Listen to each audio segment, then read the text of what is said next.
China and the US has been a major problem for both countries. It even triggered a trade war. There are many different theories which explain why the trade imbalance between China and the US has been persistent and so high. Many mainstream economists believe that the low saving rate of US should be responsible for the trade imbalance between the two countries. Former Federal Reserve Chairman Bernanke, he said like a saving glut might be another reason.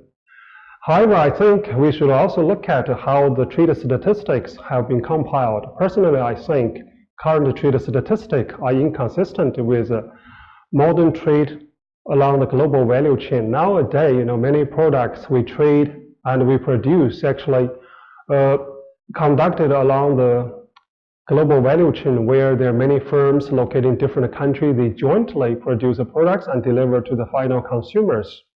I'd like to use Apple's product iPhone, the most popular smartphone, as an example to interpret my theory. For example, China has been the exclusive assembly base for iPhone.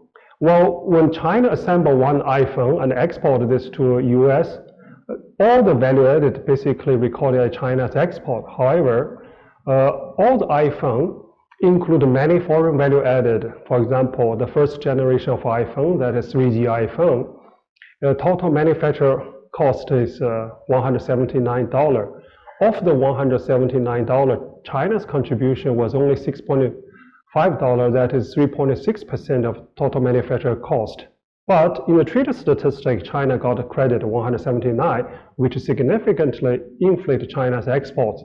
So if we use current trade statistic, we'll find like China's trade surplus against US in terms of iPhone export would be $1.9 billion.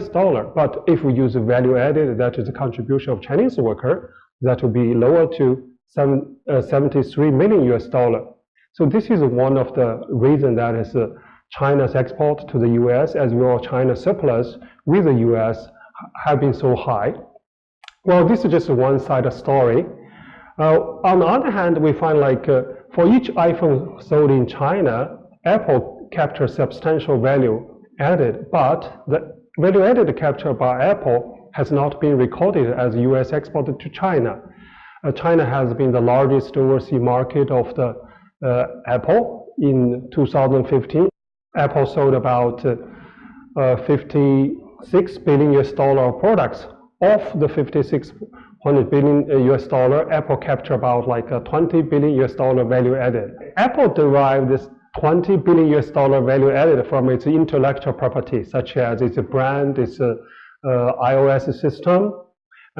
So should we consider this as Apple's export to China? I think so, because when we think about export, very important because export generates income. But now we have something that generates income, but which is not recorded as US exported to China. So think about this. No matter how many Apple product Chinese consumer buy, the contribution of Apple sales in China to the US export to China is zero. Does that sound strange? I think so.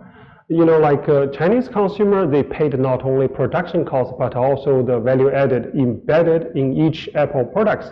So this is part of missing export, I argued. So if we look at those two, problems with current trade statistic, I think the US and China trade imbalance should be recalculated. So we cannot rely on current trade statistic and derive, many economic implications as well as the policy debates. We have this kind of concept about the trading value added. Now WTO, OECD, they have followed this trading value added. They have compiled this trading value added database. According to the database, China's trade surplus with US will be 40% lower. That basically means if we exclude the trading value added, including China's export to the US from foreign country, then China's trade deficit to the US will be substantially lower. However, there is another part that is emphasized, that is income American multinational company derived from their intellectual property, that's an intangible asset, cannot be captured by current trade statistics. Therefore, I think in order to have a true picture and to have a better understanding about bilateral trade imbalance between US and China, we should reform the current trade statistic. We should construct a new trade statistic system which can really reflect the trade pattern as well as the benefit of trade to each country along the global value chain.